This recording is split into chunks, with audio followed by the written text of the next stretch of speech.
Il nous est obligatoire de comprendre le tawhid.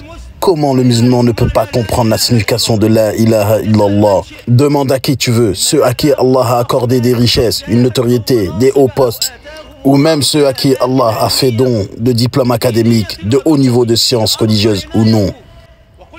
Demande à n'importe lequel d'entre eux, que veut dire la ilaha illallah? Il te dira Allah est le seul créateur. Et pourtant même Abu Jahl reconnaissait qu'Allah est le seul créateur. Il disait Allah est le seul créateur. Il n'a pas contesté le fait qu'Allah ait créé l'univers, que la royauté lui appartient et qu'il gère absolument tout. Mais c'est autre chose qu'il a contesté, consacrer ses actes d'adoration à Allah seul. Cherche-t-il à réduire les divinités à un seul Dieu? Il nous est donc à tous obligatoire de connaître le sens de la ilaha illallah. Tu ne connais pas la signification de la ilaha illallah, quelle honte! Pose-toi la question, est-ce que tu connais la signification de la ilaha illallah? Connais-tu ses conditions, ses incidences, sa signification, ses annulatifs? Cette parole ne te sera utile que si tu la comprends, que si tu mets en pratique ses incidences et te prémunis de ses annulatifs. Et toi, tout ceci ne te dit rien? Pourquoi tu n'en sais rien? Certains parmi nous lisent des quantités de journaux qui, s'ils étaient retranscrits, formeraient un volume tout entier.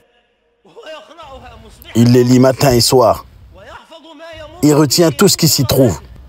Pourquoi tout cela? Pourquoi ne vous consacrez-vous pas à méditer et tenter de comprendre le livre d'Allah? Pourquoi ne consultez-vous pas les livres de sciences religieuses? Pourquoi n'apprenez-vous pas? Qu'est-ce que tu attends? Tu attends la mort? Elle viendra. Mais si elle vient à toi alors que tu es ignorant, que tu te retrouves dans la tombe et qu'on te demande qui est ton Seigneur, quelle est ta religion, qui est ton prophète? Si on t'interroge sur ton prophète sallallahu alayhi wa sallam, que diras-tu? Qu'est-ce que tu connais de lui? Tu connais de lui seulement ce que l'on raconte pendant les Mawloud?